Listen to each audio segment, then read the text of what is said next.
मुच्यते। पूर्णस्य पूर्णमादाय पूर्णमेवावशिष्यते। ॐ शान्ति शान्ति शान्तिः। ॐ पार्थाय प्रतिबोधितां भगवतां नारायणेन स्वयं व्यासेन ग्रथितां पुराणमुनिना मध्ये महाभारतम् अद्वैतामृतवर्षिणीं भगवतीम् अष्टादशाध्यायिनीम् अम्ब त्वामनुसन्दधामि भगवद्गीते भवद्वेषिणीम्। यं ब्रह्मा वरुणेन्द्ररुद्रमरुतः स्तुवन्ति दिव्यैस्तवैः वेदैः साङ्गपदक्रमोपनिषदैः गायन्ति यं सामगा। ध्यानावस्थिततद्गतेन मनसा पश्यन्ति यं योगिनो यस्यान्तं न विदुषुरासुरगणा देवाय तस्मै नमः। इस ब्रह्म विद्यापीठ में समुपस्थित सभी आत्मस्वरूप संतजन भक्तजन, इसकी स्थापना करने वाले परम पूज्य प्रातः स्मरणीय पूज्यपाद स्वामी प्रेमपुरी जी महाराज को वंदन नमन। दैया जी गीता चिंतन माला के अंतर्गत श्रीमद् भगवद गीता जी का चतुर्थ अध्याय, जिसमें भगवान ने सबसे पहले अवतारवाद का सिद्धांत प्रतिपादित किया। अर्जुन, अनेक बार मैं इस पृथ्वी पर आया हूँ, अनेक अनेक रूपों में आया हूँ, और केवल मैं ही नहीं बल्कि तुम भी कई कई रूप में आए हो। आकार अलग होगा, शरीर अलग अलग होगा। कभी मैं बाराह बन के आया, कभी नरसिंह बन के आया, कभी कपिल बन कर के आया।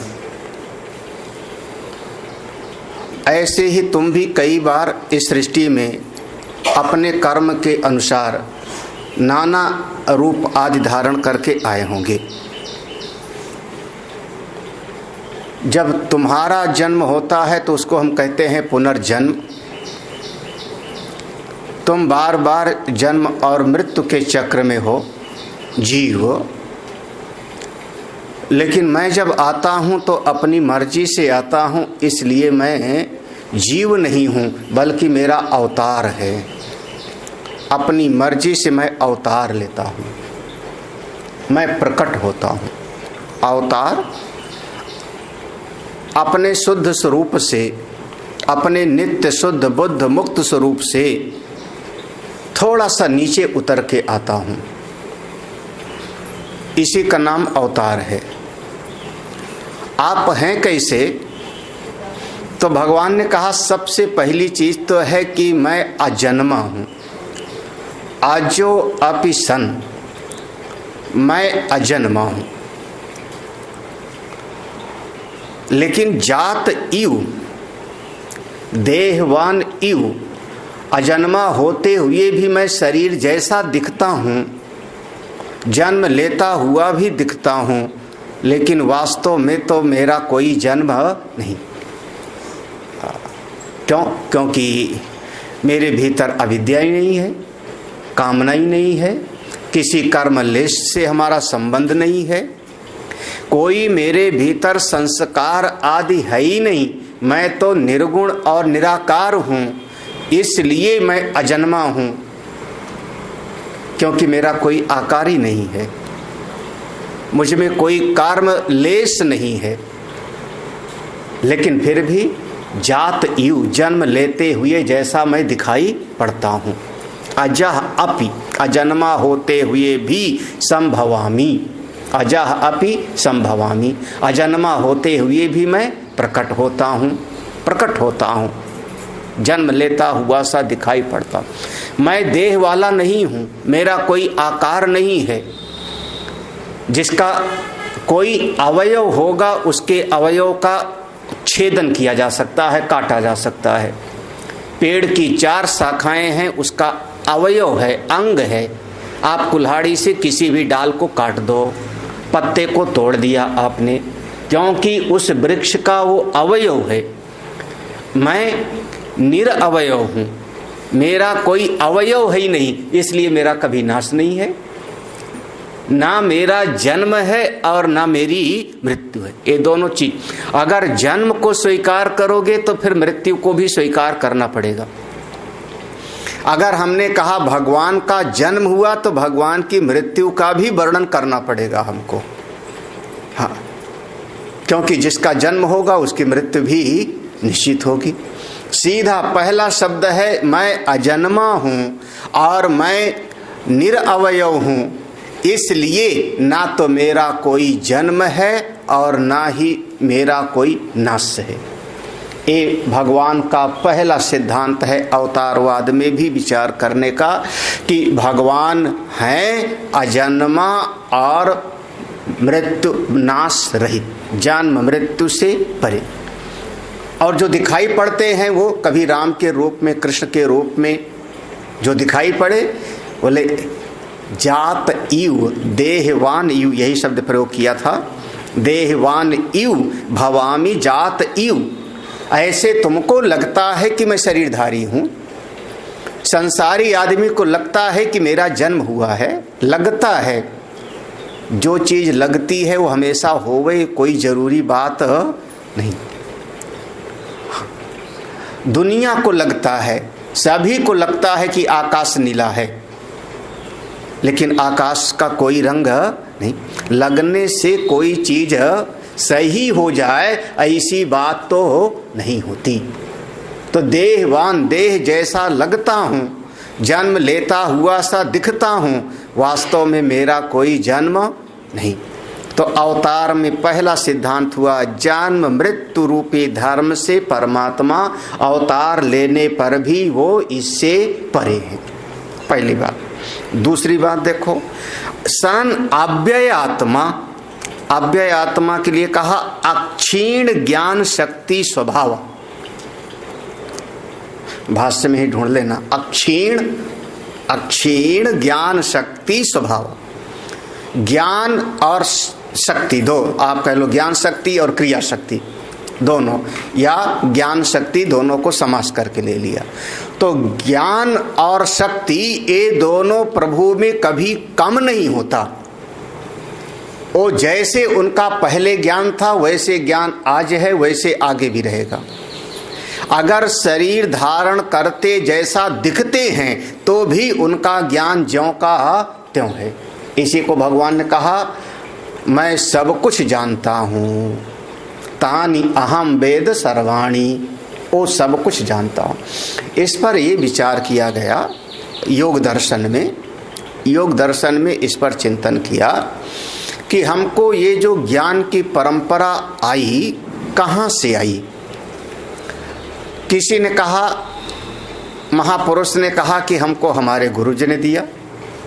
बहुत बढ़िया, आपके गुरुजी को कहाँ से ज्ञान मिला? बोले उनको गुरुजी ने ज्ञान दिया। जैसे भी कहा था परंपरा का, वंश परंपरा का।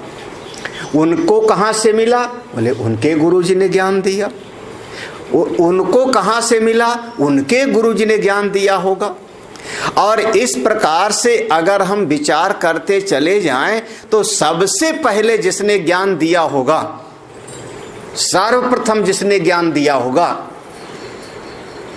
वो ज्ञानी की अज्ञानी,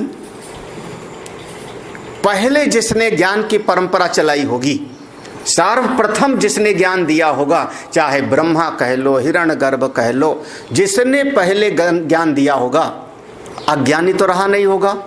अगर अज्ञानी होता तो ज्ञान वो देता कैसे? और अगर आप कहो कि वो ज्ञानी है, सर्वज्ञ है, जिसने ज्ञान दिया पहले, सबसे पहला गुरु कौन? अगर ज्ञानी है तो हम कहेंगे फिर उसको ज्ञान प्राप्त कहाँ से हुआ, उसने किस गुरु से ज्ञान प्राप्त किया, कौन से गुरुकुल में जाके पढ़ के ज्ञान प्राप्त किया।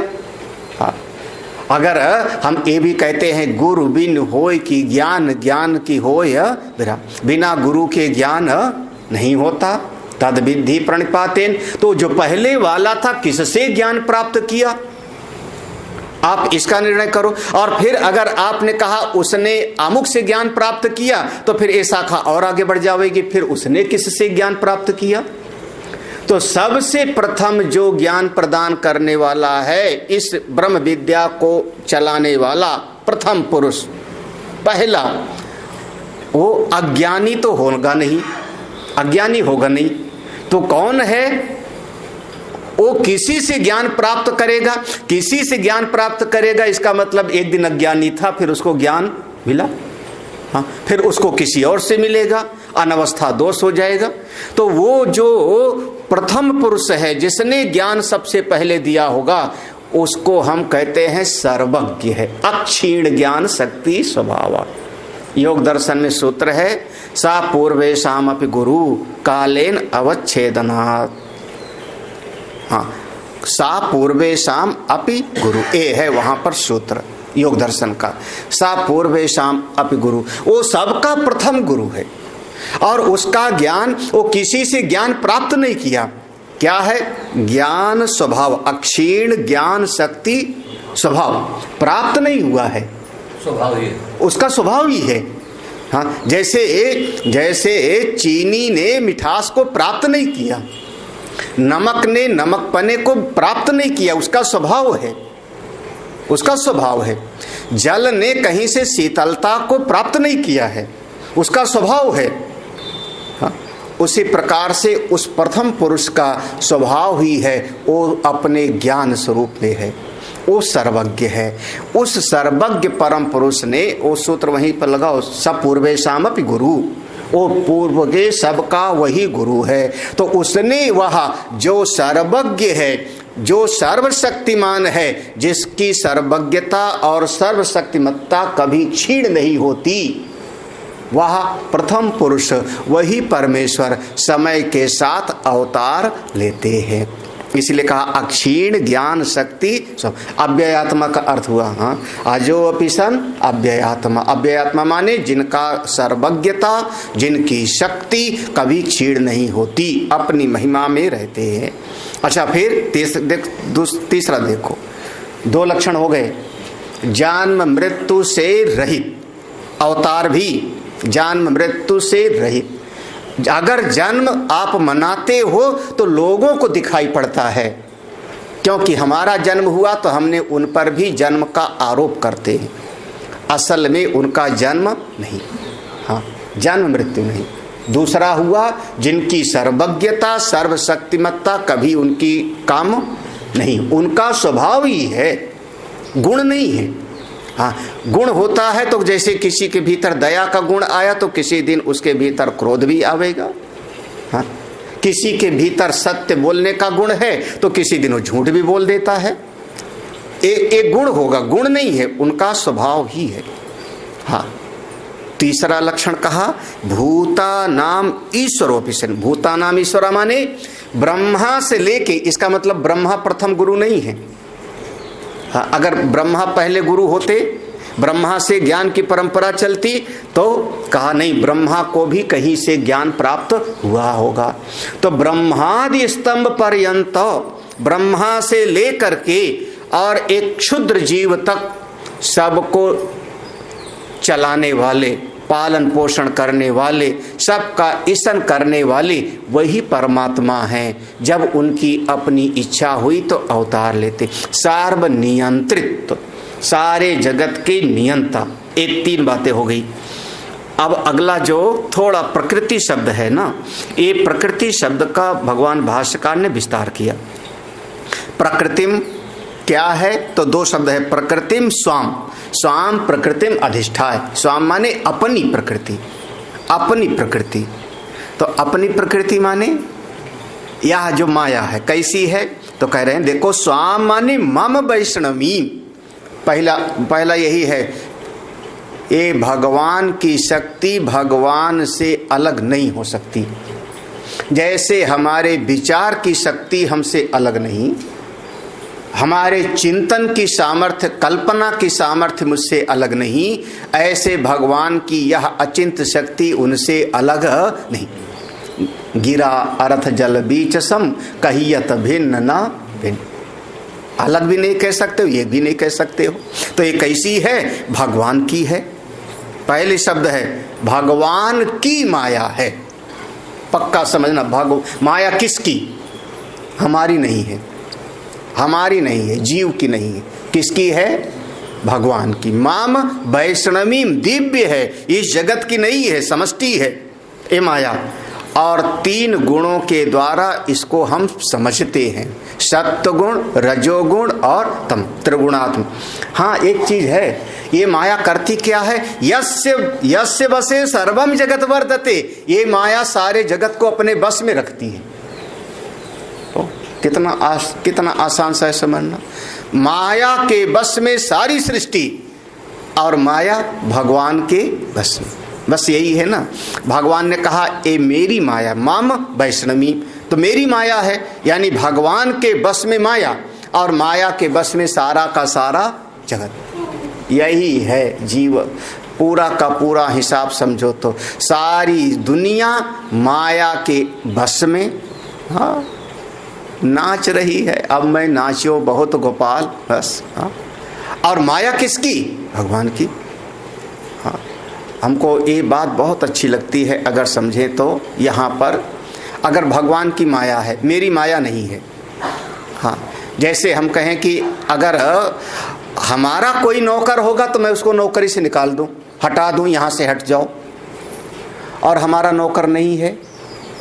हाँ, किसी के घर में मैं जाके मेहमान बन के बैठ गया बम्बई में, और यहाँ पर किसी का जो है उसके 4 नौकर हैं,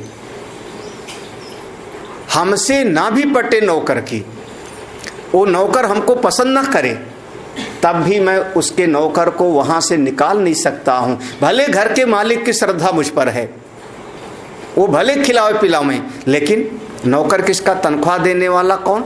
जो तनख्वाह देता है उसी की बात वो नौकर माने। हाँ, छोटा मोटा आप अगर विचार करें तो ये जो कर्मचारी लोग होते हैं, हाँ, जहाँ पर 10 आदमी काम कर रहे हैं, बड़े से बड़ा अफसर आ जावे, कोई काम बता देवे ये काम करो, चीफ इंजीनियर आ जावे और बता देवे कि यहाँ पर इस काम को करो, वो साधारण राजगीर वगैरह भी उसको जो है सुनेंगे, हंसेंगे, करेंगे नहीं, मानेंगे उसकी बात जो तनख्वाह देता है हर हफ्ते, जो पेमेंट करता है, मास्टर रोल पर जेई होगा, ओवरसीयर होगा, छोटा जो पैसा देता है उसी का कहना वो माने। आप चाहे जितने बड़े हो, बिल्कुल वैसे ही ये माया मेरी है नहीं, तो इस माया को हम छुड़ा सकते नहीं, क्योंकि मेरी माया होती तो मैं हटा देता।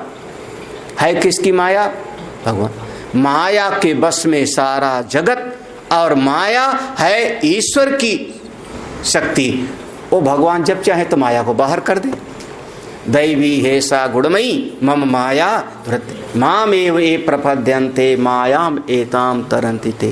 तो इस माया से पार जानना है तो उसका एक ही उपाय है, भगवान की शरणागति, प्रभु से प्रेम। हाँ, अरे प्रभु बस कृपा करो। हाँ, वर्तते यया मोहितम सतस्वम आत्मानम, और जिसके कारण अब इस माया के वशीभूत हो गया तो क्या करता है? वासुदेवम न जानाति, भगवान को, जो भगवान श्री कृष्ण भी हैं उनको समझता है एक आदमी, एक मनुष्य जैसा समझता है। बताओ कैसे? हाँ। अवजानन्ति माम मूढ़ा मानुषिम तनुमाश्रितम, ये भगवान ने कहा अवजानन्ति माम मूढ़ा मानुषिम तनु।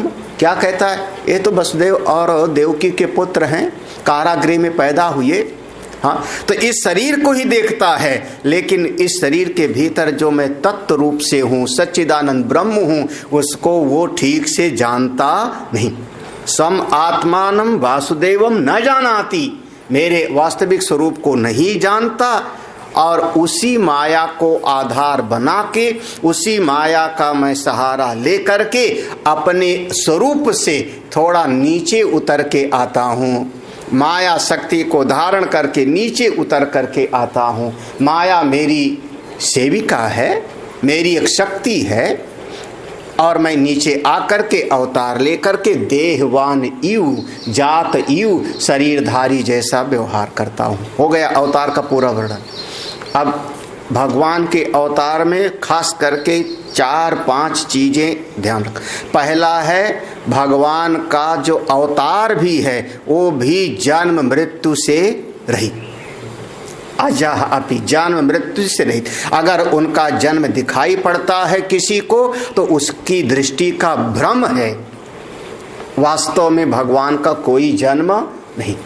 दूसरा हुआ भगवान में अनीश्वरत्व नहीं है। उनके भीतर का कैसा है? अक्षीण ज्ञान शक्ति स्वभाव, वो सर्वज्ञ है। जन्म लेने पर भी वो अगर शरीरधारी भी दिखते हैं तो भी उनकी सर्वज्ञता में, उनकी सर्वशक्तिमत्ता में कभी कोई कमी नहीं। तीसरा हुआ इस प्रकृति के बस में नहीं है, प्रकृति के स्वामी हैं। अगर अवतार भी लेते हैं तो जीव क्या हुआ? प्रकृति के परवश होके अवतार लेगा ना, जन्म लेगा। माया के अंदर है। अभी अभी कहा कि माया सबको अपने बस में रखती है। तो जीव जब जन्म लेगा तो वो माया का गुलाम बन करके, और वो प्रकृति के स्वामी है। तो प्रकृति के परवश भगवान नहीं होते, इसीलिए उनकी अपनी महिमा है। कर्तुम शक्यम अकर्तुम शक्यम अन्यथा वा कर्तुम शक्यम। जो चाहे सो करे, सृष्टि उनकी है। चौथी चीज है क्यों प्रकट होते हैं, शरीर धारण करते हैं? तो कहा संभवामि आत्म माया। आत्म माया माने यहाँ पर है आत्मनो माया, न परमार्थ तो लोकवत। हाँ, न परम आत्मनो माया मानी अपनी मर्जी से, सही नहीं। न परमार्थ तो माने वास्तव में नहीं। हाँ, जैसे दुनिया में कोई पैदा होता है वैसा नहीं। इसका भाव है भगवान कर्म के वश में नहीं है। जीव अपने कर्म के फल को भोगने के लिए आता है, जीव कर्म के अधीन है, और परमात्मा कर्म के परवश नहीं है, वो सर्वतंत्र स्वतंत्र है। ये मुख्य रूप से भगवान के अवतार के 4 यहाँ पर सिद्धांत हो गए। अजो अपि सन अव्ययात्मा भूतानाम ईश्वरोपि सन प्रकृतिम स्वाम अधिष्ठाय संभवामि आत्म माया। अब अगला जो श्लोक है उसमें अवतार का प्रयोजन है। यहाँ पर उनके स्वरूप का वर्णन हो गया। अवतार लिया तो कैसे? तो ये 4 चीजों से रहित हैं, मतलब जन्म मृत्यु से रहित हैं, अनीश्वरत्व से रहित हैं, प्रकृति के परवश नहीं हैं, और कर्म के अधीन नहीं हैं। अब आगे जो प्रयोजन की बात है, अवतार का क्या प्रयोजन है भगवान के? तो अवतार का प्रयोजन बताते हैं जो बहुत प्रसिद्ध है इस श्लोक। तत् चा जन्म कदा किमर्थम चा इति उच्यते। देखो 2 शब्द है, तत् चा जन्म, ये भगवान का जो जन्म है अवतार, कदा माने कब होता है, पहला हो गया कब, दूसरा हुआ किमर्थम, किस लिए। तो 2 बातें हो गई, कब और क्यों। तो इस बात का बहुत प्रसिद्ध श्लोक है, श्रीमद् भगवद गीता जी का बहुत प्रसिद्ध श्लोक है। हम लोग इसको पढ़ते हैं। यदा यदा हि धर्मस्य ग्लानिर्भवति भारत अभ्युत्थानमधर्मस्य तदात्मानं सृजाम्यहम्। देखो तदा नीचे है ना, तदा माने तब, आत्मानम मैं अपने आप का सृजामी, अपने आप को प्रकट करता हूँ। तदा तब अपने आप को प्रकट करता हूँ। कब? कब? तो फिर आएगा यदा। हाँ, जब एक ही बार नहीं, एक ही बार होता तो एक ही बार आता। जब जब जब जब धर्मस्य ग्लानिर्भवति, जब जब धर्म की हानि होती है, ग्लानि, ग्लानि माने हानि, धर्म कम होता है, हे भारत, जब जब धर्म की कमी हो जाती है और अधर्मस्य अभ्युत्थानम, अधर्म बढ़ जाता है, अधर्मस्य अभ्युत्थानम माने अधर्म बढ़ जाता है, तब तब मैं अपने आप को प्रकट करता हूँ। ये श्लोक में भगवान के प्रकटीकरण का कब का समय, कब आप आते हैं, तो जब, अगले श्लोक में आएगा क्यों आते हैं, यहाँ पर कब और अगले श्लोक में किस लिए। तो कब आते हैं, जब धर्म का ह्रास होता है और अधर्म बढ़ जाता है। क्योंकि प्रसिद्ध है, तो धर्म क्या है, धर्म किसको कहा गया, अब ये तो पूरे विस्तार का विषय है। इस पर चाहे जितना कोई चिंतन करे, 2 दिन 4 दिन। हमारे यहाँ पर दो दर्शन हैं। हम वेद को कहते हैं 2 भाग हैं, एक है पूर्व मीमांसा, एक उत्तर मीमांसा, मुख्य रूप से कर्मकांड और ज्ञान कांड। तो उत्तर मीमांसा जो हमारा वेदांत है, इसका जो मूल ग्रंथ है ब्रह्मसूत्र, इसका प्रारंभ किया अथातो ब्रह्म जिज्ञासा। और पूर्व मीमांसा महर्षि जैमिनी जी का लिखा हुआ जो कर्मकांड का प्रतिपादन करता है, उसका पहला सूत्र है अथातो धर्म जिज्ञासा, अथातो धर्म जिज्ञासा। तो अब दोनों में देखना एक ही शब्द का फर्क हो रहा है ना, पूर्व मीमांसा में है धर्म जिज्ञासा और उत्तर मीमांसा में हो रहा है ब्रह्म जिज्ञासा। और पूरा का पूरा अब मीमांसा दर्शन हो गया कि अब हम धर्म के विषय में जिज्ञासा करते हैं, धर्म को समझना चाहते। वो 12 अध्याय का ग्रंथ है, 12 अध्याय का जो मीमांसा दर्शन है, और उसमें पूरा का पूरा विस्तार में है श्रुति का कैसे कैसे चिंतन किया जाता है, धर्म का विस्तार से है वहाँ पे।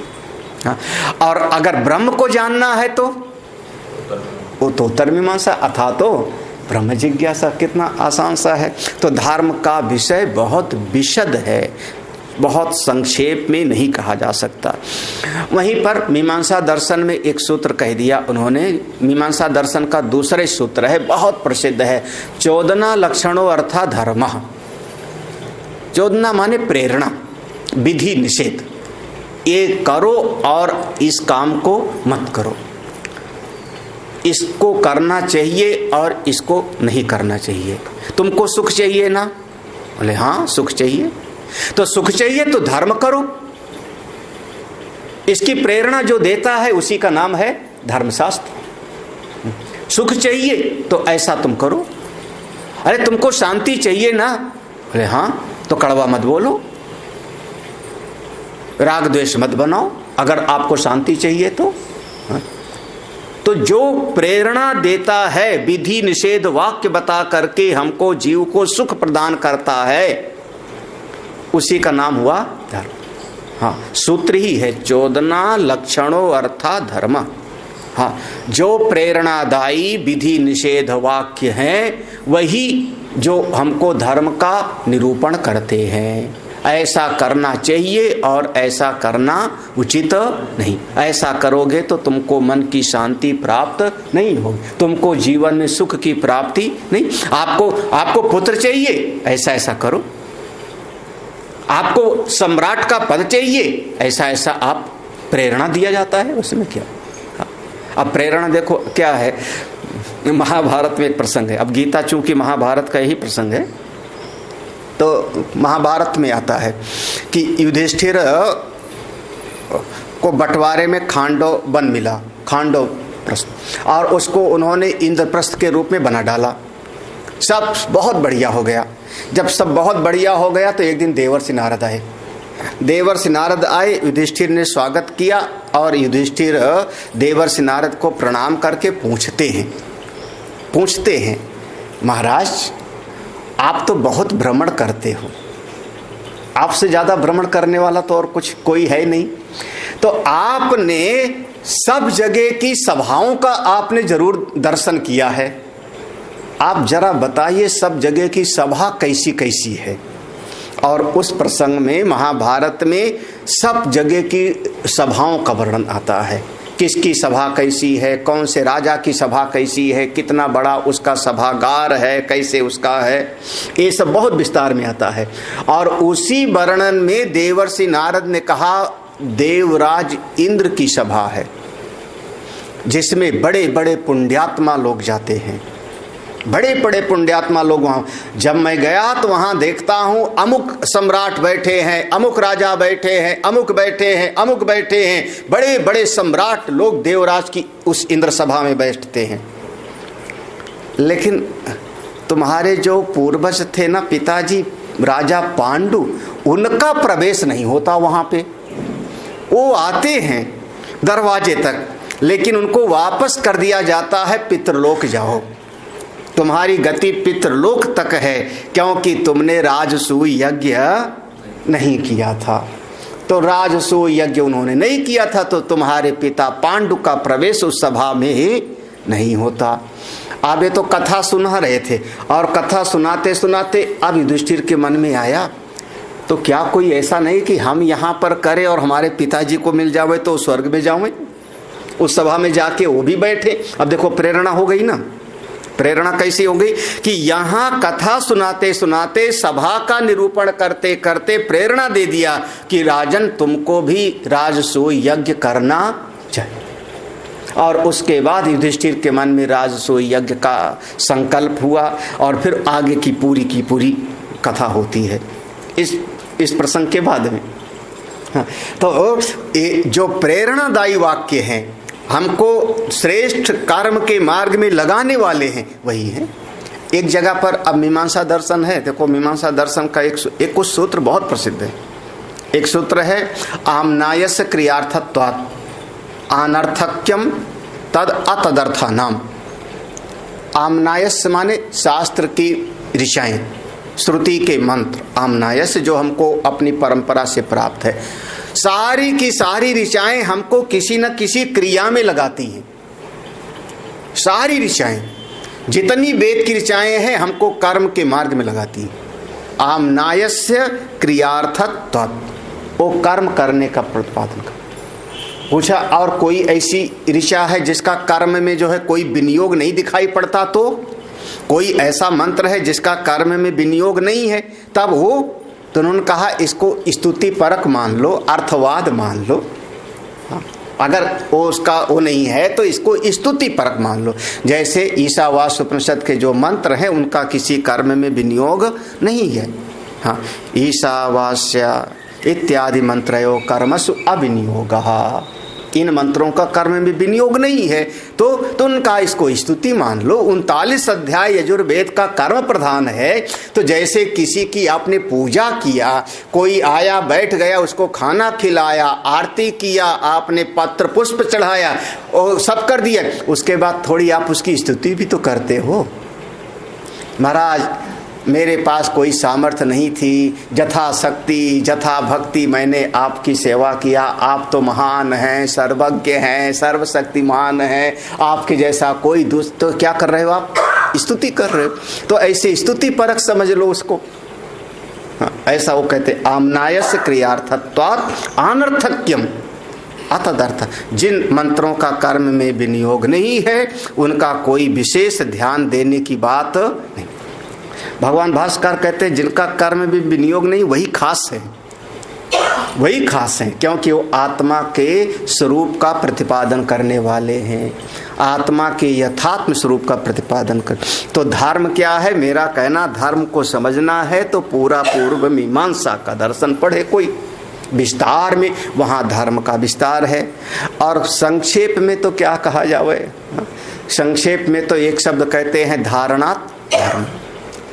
धारणा धर्म, जो धारण करता है उसी का नाम है धर्म। जो धारण करता है किसको? घट को धारण करने वाला कौन? मृत्तिका। घट की सत्ता जिसके कारण है उसी का नाम उसका हुआ धर्म। हमको जो धारण करने वाला है, हमको जो धारण करता है जिसके कारण मेरा शरीर टिका हुआ है। हाँ, ऐसा मत कहना कि केवल अन्न के कारण टिका हुआ है। हाँ, अन्न और जल अगर शरीर से कोई चला जावे और उसके बाद इसको अन्न जल खिलाओ तब भी ये टिकने वाला नहीं है ना। तो जिसके कारण हमारा ये शरीर जीवन टिका हुआ है, जो इसको धारण कर रहा है, वही इसका धर्म। कौन है? अन्न जल? बोले नहीं। रोटी चावल दाल? नहीं। हाँ, कौन है? जो धारण कर रहा है। आप कह लो वायु, आजकल ऑक्सीजन की बड़ी कमी है सब जगह पर। वायु, बोले वायु भी क्या, अगर ये शरीर मर जाए तो इसके शरीर के भीतर वायु तो रहेगा ही रहेगा ना। शरीर मर गया तो भी शरीर में पंच महाभूत का शरीर है तो इसमें वायु का अंश रहेगा। पंचीकरण में पांचों महाभूत मिला हुआ है। हाँ, तो इसमें मिट्टी का भी अंश है, जल का भी अंश है, मरे हुए शरीर में भी वायु का भी अंश है, तेज का भी अंश है। लेकिन कोई है जो चला गया तो फिर शरीर काम नहीं करता। जो धारण कर रहा है उसी का नाम है धर्म। अब ऐसा समझ लो कि सरल भाषा में हमारा जीवन, हमारा समाज जिससे बढ़िया तरीके से चलता है उसी का नाम धर्म। हाँ, मनु महाराज ने 10 गिनाया। 10कम धर्म लक्षणम, किसी को याद हो? धृति, क्षमा, दमो अस्तेयम, शौचम, इंद्रिय निग्रह, आगे धी विद्या, सत्यम क्रोधो, 10कम धर्म। जोर से बोलो ना, याद होना चाहिए। हाँ, ये मुख्य रूप से धर्म की परिभाषा है। धर्म के 10 लक्षण ये मनु महाराज ने गिना दिया। मनु महाराज गिराया। धृति, धैर्य हो, यहाँ से शुरुआत किया। धैर्य है तो सब आगे का होगा। हाँ, कहते हिम्मते मर्द मददे खुदा। आप में हिम्मत होगी तो ईश्वर भी आप पर कृपा करते हैं। तो धृति पहला है। क्षमा, दम, अस्तेय, शौच शुद्धता, इंद्रिय निग्रह, धी माने थोड़ी बुद्धि भी ठीक ठाक हो, विद्या हो, सत्य हो, अक्रोध हो। ये 10 चीजों को गिना दिया। धर्म के ये 10 लक्षण हैं। और कहीं पर जो है वाल्मीकि रामायण में 39 लक्षण गिनाया, कहीं पर 36 लक्षण गिनाया। श्रीमद् भागवत में तो धर्म के 4 पांव गिना दिया। तप, शौच, दया और अस्तेय, ऐसे धर्म के 4 पांव गिना दिया। सब जगह पर धर्म की बात अलग अलग कही है। आप इतना ही समझ लो, सरल भाषा में भेद किया। आपको धर्म के 3 भेद आप करके समझ लो, यहाँ पर आसानी से समझ लो। धर्म के 3 भेद। पहला होता है जिसको कहा गया सामान्य धर्म। सामान्य धर्म माने जो सार्वतंत्र है। ऐसे 4 विभाग करते हैं, सार्वतंत्र, प्रतितंत्र, इस प्रकार से भेद करते। जैसे कोई सिद्धांत है जिसको सब लोग माने, उसको हम कहते हैं सार्वतंत्र। कोई सिद्धांत है जिसको सब नहीं मानते, 1-2 माने, 4-6 ना माने, उसको हम कहते हैं प्रतितंत्र। ऐसे जो है विभाग करते हैं। तो सार्वतंत्र कुछ सामान्य सिद्धांत हैं। कौन सा? सत्य बोलो। अब ये सामान्य धर्म है। जहाँ भी कोई होगा, चाहे ईसाई हो, मुसलमान हो, हिंदू हो, कोई पढ़ा लिखा होवे, ना पढ़ा लिखा होवे, कैसे मना करेगा सत्य बोलने को? सत्यम वद, सत्य बोलो। हाँ, सत्य। हाँ, हमारी चीज को कोई चुरावे ना। जैसे कहा ना, आत्मना प्रतिकूलानि परेशान ना समाचरे। तो ये सामान्य धर्म, इसको कहते हैं सामान्य धर्म। सामान्य धर्म माने जो सार्वजनीय स्वीकार है, सबके लिए जो स्वीकृत है, उसको हम कहते हैं सामान्य धर्म। सामान्य धर्म जिसमें कभी कोई भेद नहीं। भोजन करना है तो मुंह से करेंगे ना, कान से थोड़े कर लेंगे। हाँ, देखना है तो आंख से देखेंगे। तो देखना है तो आंख से, तो आंख का सामान्य धर्म है रूप रंग को देखना। कान का धर्म है शब्द का श्रवण करना। जीवा का सामान्य धर्म है स्वाद को, चाहे हमारी जीवा स्वाद लेवे और चाहे नेपाल के आदमी की जीवा स्वाद लेवे, सबका सब बराबर होगा। तो इसको कहते हैं सामान्य धर्म, जिसमें कोई भेद नहीं होता। दूसरा है, थोड़ा कर्तव्य में भी समझ लेना चाहिए इसी को, कई बार हमने इसको कर्तव्य के भाव में बताया होगा। विशेष धर्म, विशेष धर्म, अब जो देखो प्रतितंत्र हो जाएगा, जो एक का धर्म है वही दूसरे के लिए लागू नहीं होगा। आपकी आयु, आपका वर्ण, आपकी अवस्था, आपकी परिस्थिति, तो एक समय पर जो आपका शरीर कैसा है, आपका मन का भाव कैसा है, किस जाति में आपने जन्म लिया है, उसके अनुसार जो आपका धर्म होगा वो शायद दूसरे का धर्म ना हो। हाँ, डॉक्टर है, उसका काम है चाकू चलाना, अब मेरा तो नहीं है ना। अब डॉक्टर का काम है दवाई लिखना, ऑपरेशन करना, उसका विशेष धर्म है। घर में जाते ही चाहे जितना बढ़िया कोई होवे, खूब पढ़ा लिखा भी होवे तो भी, हाँ, शादी होती है और शादी होने के बाद जैसे नए घर में ससुराल पहुंचती है कन्या, अब उसका बेचारी का धर्म है सवेरे झाड़ू लगावे, घर साफ करे, चाय बना के पिलावे। पूछा हमने तो इतनी डिग्री हासिल किया, तो बोले डिग्री अपने घर में रखे रहो। हाँ, क्या करो आप, आपका ये घर में गृहिणी का ये धर्म है। देखो अब विशेष धर्म हो गया, हाँ विशेष धर्म हो गया ना। तो विशेष धर्म में आपका शरीर, आपकी अवस्था, अब एक जो विद्यार्थी का धर्म है वो वृद्ध का धर्म नहीं होगा। हाँ, विद्यार्थी का धर्म 5 लक्षण विद्यार्थी का, काक चेष्टा, भको ध्यानम, स्वान निद्रा तथैव च, अल्पाहारी स्वल्पाहारी, कम खावे, हाँ, गृह त्यागी, घर छोड़ के हॉस्टल में रहे, गुरुकुल में रहे, ये 5 विद्यार्थी के लक्षण है। अब देखो जो विद्यार्थी के लक्षण है, अब वही युवावस्था के लक्षण नहीं होगा, वहां पर उसका वो लक्षण नहीं होगा, उसके लिए अलग होगा। जो युवावस्था के लिए है, नौकरी करने वाले के लिए जो धर्म है, अब वो वृद्धावस्था में जो आ गया, रिटायर हो गया, उसके लिए अब वो धर्म नहीं होगा। तो क्या हो गया, ये सब विशेष विशेष देश काल और परिस्थिति के अनुसार जो कर्तव्य का निर्माण करते हैं वो विशेष धर्म हो जाएगा। किस समय पर हमको क्या करना है, किस समय पर क्या करना है, इसका विचार करना चाहिए। अब जैसे हमारे कर्दम ऋषि हैं, अभी आज किसी के साथ में बैठे तो थे, याद आया, कर्दम ऋषि हैं, उनके यहाँ पर 9 कन्याएं पैदा हुई, सबका शादी विवाह कर दिया, बेटा हुआ, कपिल भगवान आए। कपिल भगवान छोटे थे और उसी समय कर्दम ऋषि ने संन्यास लेकर के जाके जंगल में चले गए।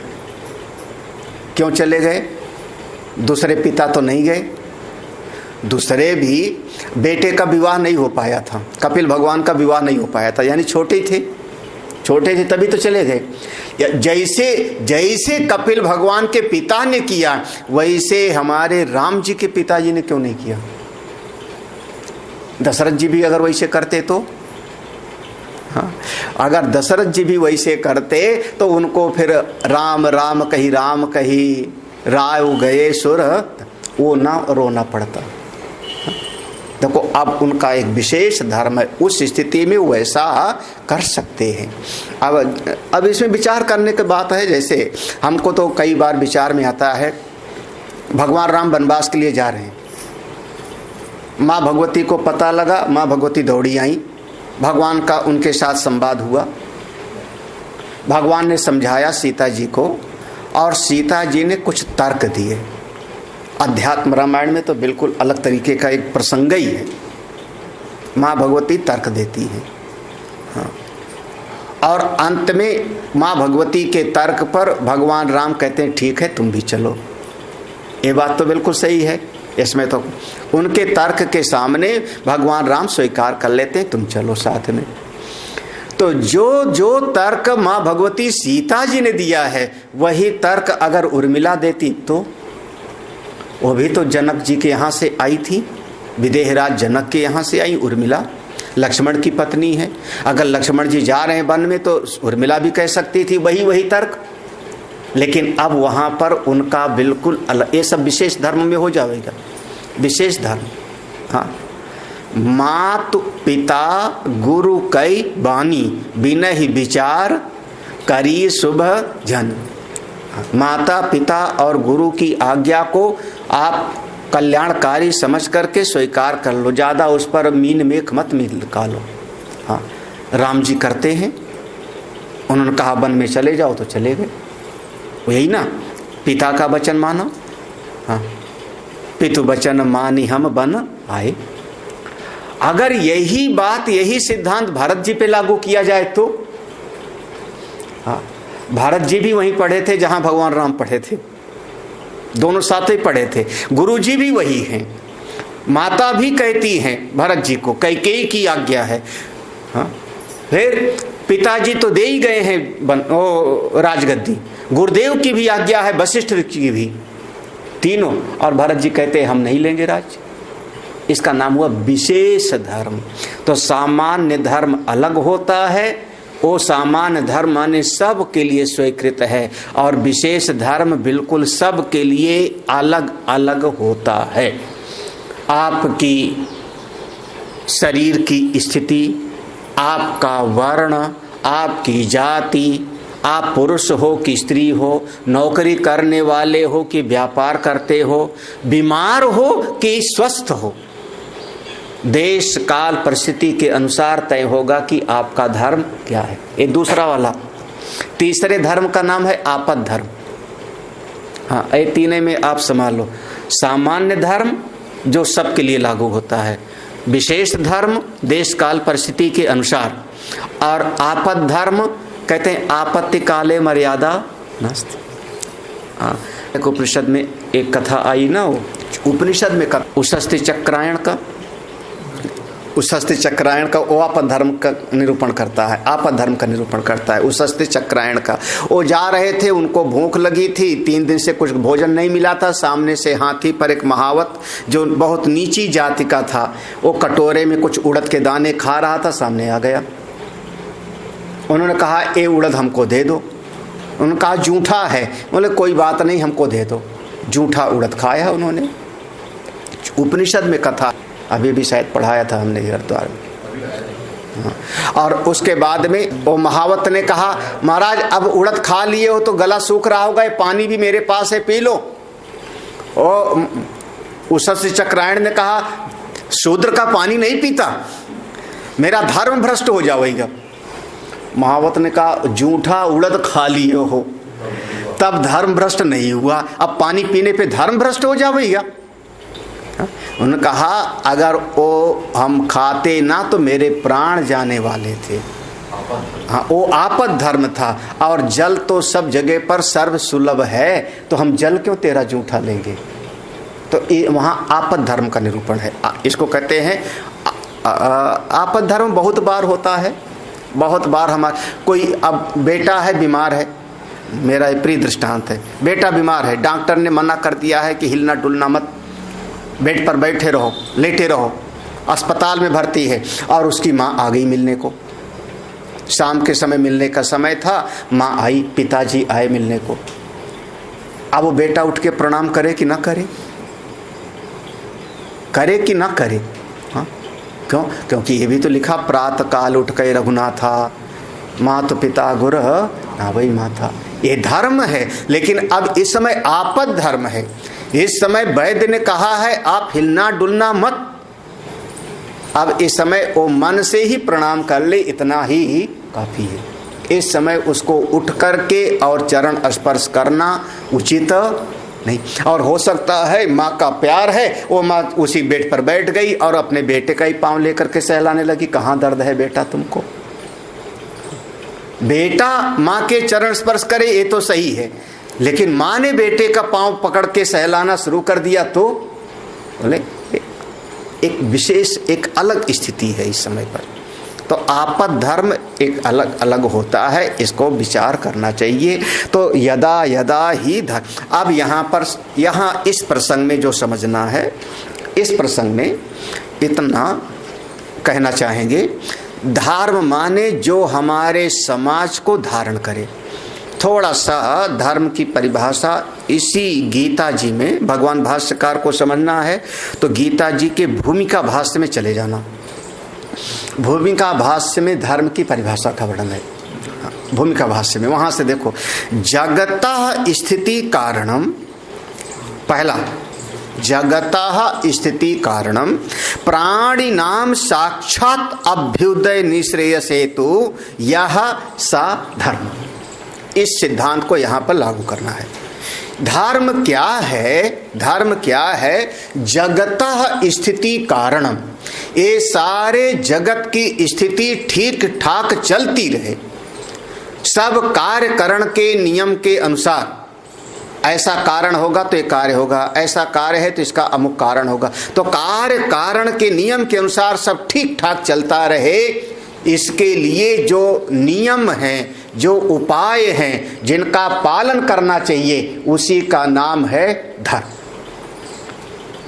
अब ऐसा व्यवहार करो जिससे सारे समाज की स्थिति ठीक ठाक चलती रहे। जगता स्थिति कारण पहला है। अब ऐसा व्यवहार मत करो कि सारा का सारा घर टूट जाए, परिवार टूट जाए, देश टूट जाए, समाज टूट जाए, ऐसा नहीं। जगता स्थिति कारण, हाँ ये सूत्र याद रखना तभी समझ में आएगा। हाँ अच्छा, भगवान राम के सामने अगर जैसे ये बात हुई तो उन्होंने कहा कि भगवान राम तो कभी झूठ नहीं बोलते, वो भी भगवान हैं, और भगवान कृष्ण को जो है पता नहीं कैसे कैसे करते रहते हैं। हाँ वो कभी कहते हैं हथियार नहीं उठाऊंगा और मौका पड़ा तो दो बार दौड़ पड़े, कभी कुछ कहते हैं कभी कुछ। तो वहां पर उत्तर दिया कि भगवान राम के सामने शकुनी जैसे धोखेबाज नहीं है ना, दुर्योधन जैसे तो नहीं, लाक्षागृह में आग में जला के मार डालें ऐसा करने वाले तो उनके सामने कोई नहीं है ना। भगवान कृष्ण के सामने छल वाले लोग हैं, विष दे करके हाथ पांव बांध करके नदी में डाल दो, अपने आप ही तड़प के मर जाएगा। ये क्या वो छल देख करने वाले हैं ना, तो छल को छल से मारो और जगत की स्थिति बनाए रखो, जहर को जहर से मारो और जगत की स्थिति बनाए रखो। जैसे शरीर में है, कहते हैं शरीर को अगर सांप ने कहीं काट लिया तो सांप के काटने की जो दवाई होती है वो भी सांप का जहर ही होता है, जहर को मारता है, हाँ लोहे को काटता है। तो संसार की स्थिति ठीक ठाक बनी रहे उसके लिए जो सही लगता है वही हम करते हैं, यही धर्म है। आप धर्म की एक परिभाषा को पकड़ के बैठ गए, नहीं जो महात्मा है कभी गुस्सा ना करे, हाँ कभी गुस्सा ना, क्यों? उसको अपने आश्रम की व्यवस्था ठीक ठाक चलती रहे, इसके लिए उसको जो सही लगेगा सो ही करेगा। क्यों? क्योंकि चित्त में क्या है, हमारे आश्रम में 50 लोग रहते हैं तो उनकी ठीक ठाक व्यवस्था बनती रहे, वही करेगा। आप कह दो कि नहीं महात्मा तो दयालु है, किसी को आश्रम से निकालेंगे नहीं, बोले एक ऐसा विद्यार्थी है जिसके कारण 40 लोग दुखी हो रहे हैं, तो अब दयालुता अपनी जगह पर, हम अपने आश्रम की व्यवस्था बनाने के लिए उस एक को यहां से निकाल के बाहर करें। दयालुता अपनी जगह पर है, हमारे समाज की व्यवस्था ठीक ठाक चलती रहे, जगता स्थिति। आप अपने परिवार को समझ लो, परिवार ऐसे है, ऐसे समाज है, ऐसे राष्ट्र है, ऐसे विश्व है, हाँ हाँ ये सारे जगत की स्थिति ठीक ठाक चलती रहे, जगता स्थिति कारण। हाँ पहला शब्द था धर्म का। जिस व्यवहार से, आपके जिस आचरण से सब ठीक ठाक चलता रहे, सारा जगत ठीक ठाक चलता रहे, समझना वही धर्म है। हाँ अब हमें नहीं कह रहे कि यहाँ पर झूठ बोलना जरूरी है या झूठ बोलना मना है, नहीं, सारा समाज की व्यवस्था बिल्कुल ठीक ठाक चलती रहे, पूरा का पूरा, वही धर्म है। दूसरा देखो ना, अब इसके साथ में ऐसा व्यवहार करो कि समाज ठीक ठाक रहे, बिल्कुल, लेकिन साथ ही साथ प्राणी नाम अभ्युदय निश्रेयस हेतु, वह व्यवहार सारे प्राणियों के, आपके साथ जितने हैं उनका अभ्युदय भी होवे और निश्रेयस परम कल्याण भी होवे। हाँ वह व्यवहार, अभी ये केवल 2 सिद्धांत। आपका व्यवहार ऐसा होवे जिससे सारी व्यवस्था ठीक ठाक चलती रहे और साथ ही साथ लोगों को अभ्युदय और निश्रेयस की प्राप्ति भी होवे, उसी का नाम धर्म।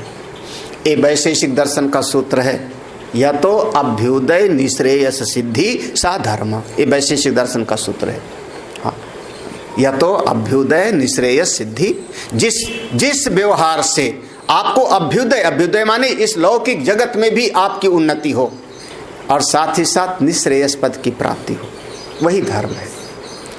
देखो, तो जैसे अब हमने कहा हमारा अपना आश्रम है, हमारे आश्रम की व्यवस्था ठीक ठाक चलती रहे, इसके लिए कभी हमको हो सकता है डंडा उठा के मारना भी पड़े, हो सकता है, वही धर्म है हमारे लिए।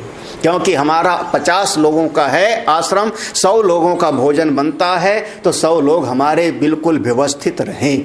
अगर किसी एक के व्यवहार से हमारी व्यवस्था गड़बड़ाएगी तो हम उसको दंड देंगे। बिल्कुल इसी सिद्धांत को समष्टि में ले जाओ पूरे जगत पर। भगवान सारे जगत के स्वामी हैं, जगत के स्वामी हैं। किसी एक प्राणी के द्वारा, किसी एक समाज के द्वारा अगर पूरे जगत की स्थिति डामाडोल होती है तो भगवान कहते हैं अब ये धर्म की हो रही है हानि, जगता स्थिति है। और ऐसा व्यवहार करने लगे जिससे वो परम पद से वंचित हो गए। कैसे? जैसे लंका के लोग क्या करते हैं, कोई सत्संग सुनना मत, सत्संग सुनना मत। हाँ, अगर कोई एक भी कहीं पर बैठ के वेद शास्त्र को सुनाना शुरू कर देवे तो रामायण में चौपाई लिखी, हाँ हाँ, बहुविधि त्रासई देश निकासई जो कहा वेद पुराना। हाँ, लंका के लोग जो वेद पुराण बांचते थे उनको मारते तो नहीं थे, लिखा बहुविधि त्रासई, बहुत तरीके से भाला सूली चुभोते थे। देश निकासई, मार के लंका से भगा दो, किसको? जो कहा वेद पुराना, जो वेद पुराण की बात करे, सत्संग की बात करे। सत्संग की बात माना तो निश्रेयस पद से वंचित हो गए, वंचित हो गए, तो पूरी तरह से धर्म की स्थापना नहीं हो पाई। फिर और ऐसा व्यवहार करते, कोई तपस्वी है, तपस्या कर रहा है, तो भैया जिस तपस्या से रावण को वरदान मिला, जिस तपस्या करने से कुंभकर्ण को वरदान मिला, तो दूसरे भी उस तपस्या को कर लो। जिस कर्म से हमको सिद्धि मिली तुम भी करो। लेकिन रावण कहता नहीं, जिस तपस्या से हमको वरदान मिला वो दूसरा मत करना, कहीं दूसरा कर लेगा, वो वरदान पा लेगा तो हमसे भी हो बड़ा हो गया तो लंका में कोई दूसरा तपस्या नहीं करता, कोई नहीं करने पाता। अगर कोई तपस्या करता वो दिखाई पड़े, राक्षसों को आज्ञा थी उसको खा जाना, खा जाना। हाँ, और हड्डियों का ढेर देखा भगवान ने भी। हाँ, तब भगवान ने प्रतिज्ञा किया, निश्चरहीन करहु महि भुज उठाए पन। तपस्या नहीं कर सकते तो निश्रेयस की प्राप्ति नहीं होगी। तो जगतः स्थिति कारण, जगत की स्थिति ठीक ठाक चलती रहे, सब व्यवस्था बढ़िया चलता रहे और इस जगत में भी उन्नति हो और परम कल्याण की भी प्राप्ति हो, वह है धर्म। और इस व्यवहार की जब कभी हानि हो जाती है तो इसी का नाम है धर्म की हानि। और फिर अधर्म बढ़ गया, जब अधर्म बढ़ गया तो भगवान कहते हैं तब मैं आके प्रकट होता हूँ। बस 2 पंक्ति है, यदा यदा ही धर्मस्य ग्लानि ही हानि, ग्लानि का अर्थ किया हानि। जब जब धर्म की ग्लानि माने हानि होती है, कौन सा? देखो धर्म यहाँ पर भाष्यकार ने एक शब्द करती है, वर्ण आश्रमादि लक्षणस्य। देखो वर्ण आश्रमादि, जिसको हमने कहा विशेष धर्म, विशेष धर्म बताया था ना, वर्ण और आश्रम के अनुसार अपने अपने कार्य को करते रहना चाहिए। और प्राणी नाम अभ्युदय, फिर से वही ले ना, प्राणी नाम अभ्युदय निश्रेयस साधन से भवति भारत। हाँ, अपने वर्ण आश्रम के अनुसार व्यवहार करते हुए समस्त प्राणियों का अभ्युदय निश्रेयस प्राप्त हो। अभ्युत्थानम, ये तो हो गया कम, और अभ्युत्थानम माने उद्भव अधर्मस, अधर्म बढ़ जाता है, तदा आत्मानम सृजामि, तब मैं आकर के अपने आप को प्रकट करता हूँ। कैसे? सही सही कहते माया, सही सही नहीं, माया के द्वारा, अपनी माया संभवामि आत्मा, अपनी माया शक्ति को धारण करके प्रकट करता हूँ। और फिर प्रकट होके क्या करते हैं आप, क्या करते हैं? तो किमर्थम, ये तो हुआ कब आप प्रकट होते हैं। अब आगे कहते हैं किमर्थम, क्यों? तो फिर हम लोग कल विचार करते हैं। ओम पूर्णमदः पूर्णमिदं पूर्णात् पूर्णमुदच्यते पूर्णस्य पूर्णमादाय पूर्णमेवावशिष्यते। ओम शांति शांति शांति। हरि ओम। श्री गुरुभ्यो नमः। हरि ओम।